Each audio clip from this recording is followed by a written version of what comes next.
Lietuvos krepšinio sporto istorijoje buvo užfiksuotas netikėtas įvykis.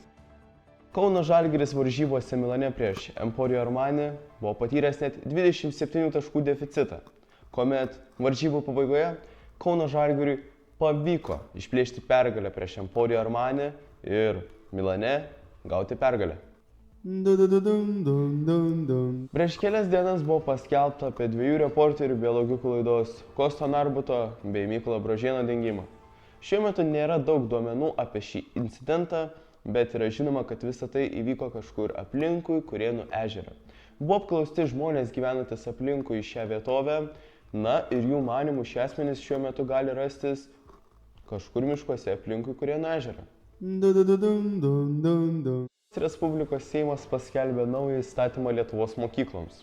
Jų nutarimu moksleiviai mokyklose pamokų metu bei mokyklos metu nebegalės naudotis telefonais taip kaip anksčiau. Jiems buvo uždrausta naudotis video žaidimais, socialiniais tinklais bei internetu pamokų metu. Manau, kad jų nuomonė yra nuspėjama.